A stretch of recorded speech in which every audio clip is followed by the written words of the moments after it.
Hello everyone, welcome to Safa Maria cooking. இஃப்தார் ரெசிபீஸ்க்கான chicken cutlet எப்படி செய்கிறதுன்னு பார்க்கலாமா? போன்லெஸ் சிக்கன் 2 உருளைக்கிழங்கு, மிளகாய்த்தூள் 1 ஸ்பூன், உப்பு தேவைக்கேற்ப, இஞ்சி பூண்டு பேஸ்ட்டு 1 ஸ்பூன், கொஞ்சமாக தண்ணி விட்டு மஞ்சத்தூள் போட்டு வேக வச்சு எடுத்துக்கலாம். சிக்கன் நல்லா வெந்தோடனே ஒரு மேஷர் வச்சு நல்லா மேஷ் பண்ணிக்கோங்க. தண்ணி இல்லாமல் இருக்கணும். ஒரு பேனில் 2 டேபிள் ஸ்பூன் ஆயில், 1 ஸ்பூன் சோம்பு, வெங்காயம், பச்சை மிளகாய், கருவேப்பிலை எல்லாம் சாப் பண்ணியிருக்கேன். அதையும் நல்லா போட்டு வதக்கிட்டு 1 ஸ்பூன் மிளகாய்த்தூள், சிக்கனையும் அதில் சேர்த்துக்கலாம். மல்லிக்கீரை போட்டு கொஞ்சம் நேரம் அதை ஆறட்டும், அதை எடுத்து வச்சுக்கலாம். இப்போது அகர் எப்படி செய்கிறதுன்னு பார்க்கலாம். 2 டம்ளர் தண்ணியில் அகர் 50 கிராம் எடுத்து ஊற வச்சுருக்கேன். அதை சேர்த்து நல்லா கரைஞ்சோன்னே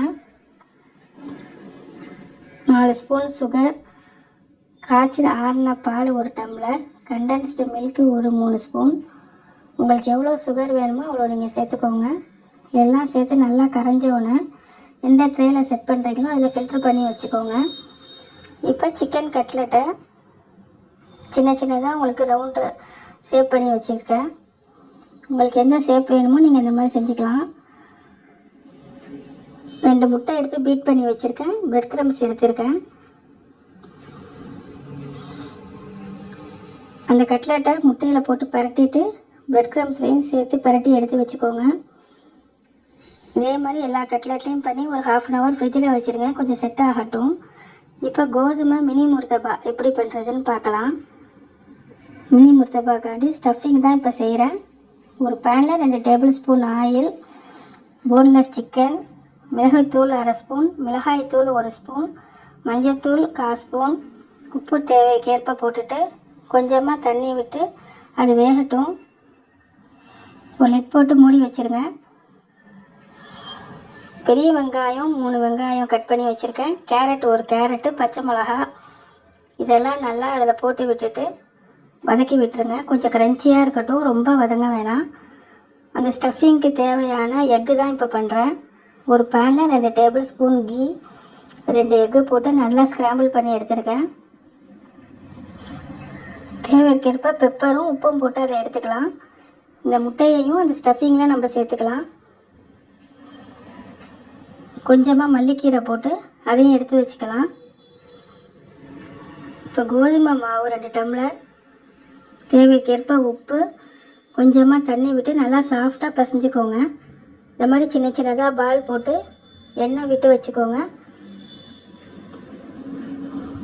இந்த மாதிரி மாவை நல்லா திரட்டிட்டு ஸ்டஃப் பண்ணியிருந்ததை உள்ளே வச்சுக்கோங்க. இந்த சிக்கன் ஸ்டஃபிங்கை அதை உள்ளே வச்சுட்டு 4ஆக மடிச்சுக்கோங்க. ரொம்ப சாஃப்டாக இருக்கும், ட்ரை பண்ணி பாருங்கள். சின்ன சின்னதாக இருக்கணும் முஸ்தபா. நான் பண்ண எல்லா ரெசிபீஸும் நீங்கள் ட்ரை பண்ணி பாருங்கள். சிக்கன் கட்லெட்டும் ரொம்ப நல்லாயிருக்கும், மினி முர்தபாவும் ரொம்ப சாஃப்டாக நல்லாயிருக்கும். இதே மாதிரி எல்லாத்தையும் ஸ்டஃப் பண்ணி வச்சுட்டு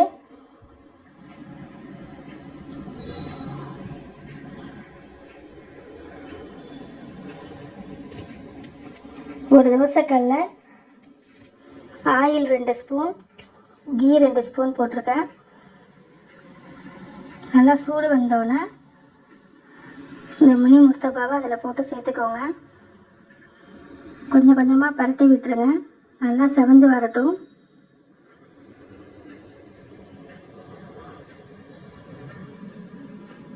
நல்லா 2 பக்கமும் திருப்பி விட்டுட்டு கீ போட்டுக்கோங்க. கொஞ்சம் ரொம்ப நல்லாயிருக்கும் இந்த ரெசிபி. சிம்பிளாகவும் இருக்கும், நல்லா டேஸ்டியாகவும் இருக்கும்.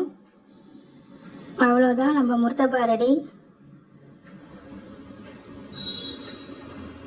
இப்போது நம்ம சிக்கன் கட்லெட் எடுத்து வச்சுருந்தோம்ல, அதுக்கு 2 டேபிள் ஸ்பூன் ஆயில் விட்டுட்டு எவ்வளோ தேவையோ அவ்வளோ ஆயில் விட்டுக்கோங்க. அந்த கட்லெட்டை மெதுவாக சிம்மில் வச்சுட்டு கொஞ்சம் கொஞ்சமாக திருப்பி விடுங்க. நல்லா செவந்து வந்தோன்னே எடுத்து சர்வ் பண்ண வேண்டியதுதான். Chicken cutlet ready. Mini murtaba chicken cutlet அகர் எப்படி இருக்குன்னு ட்ரை பண்ணி பாருங்கள். பிடிச்சிருந்துச்சுன்னா லைக் பண்ணுங்கள்.